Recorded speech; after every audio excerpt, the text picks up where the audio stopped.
కాస్త 4 వచ్చేసింది. సో ఇక్కడ పెద్దగా రిస్క్ తీసుకోవాల్సిన పని కూడా లేదు. అది ప్రేక్షకులకి తెలుసు, ప్లేయర్స్ కి తెలుసు.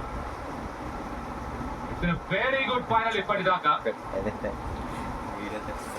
కున్ఫు పాండ్యా 11 పరుగులు కావాలి ఫినిష్ చేసే రెస్పాన్సిబిలిటీ తనే తీసుకుంటాడు, అందులో డౌటే లేదు. మరి 2024 వరల్డ్ కప్ లో ఇది మాత్రం ఎప్పటికీ ఇండియన్ క్రికెట్ ఉన్నంత వరకు చిరస్మరణీయం. రోహిత్ శర్మ చూడండి, ఆ ఎమోషన్ చూడండి, ఎంతో భావోద్వేగం చూసాం మనం. విరాట్ కోహ్లీ రోహిత్ శర్మ నుంచి లాస్ట్ సెకండ్ లో డ్రాప్ చేశాడు బ్యాటింగ్. న్యూజిలాండ్ గురించి తెలిసిన తర్వాత వాళ్ళు ఫైట్ చేస్తారు ఆఖరి పరుగు వరకు. బట్ ఇది అఫ్ కోర్స్ రోహిత్ శర్మ తన క్రికెటింగ్ కెరీర్ లో ఎప్పుడు చూపించని భావోద్వేగాలన్నీ కూడా ఒక క్రికెట్ గ్రౌండ్ పై చూపించాడు. ఇది వీళ్ళకి చాలా విలువైంది. ఎందుకంటే 2011లో గెలిచినప్పుడు రోహిత్ లేడు, 2007లో గెలిచినప్పుడు విరాట్ లేడు.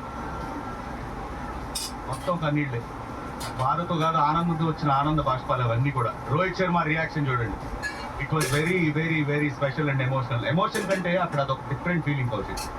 #1 more time. ప్రపంచం అంతా వన్ లాస్ట్ టైం అంటారు, కాదు, ఇట్స్ 1 more time.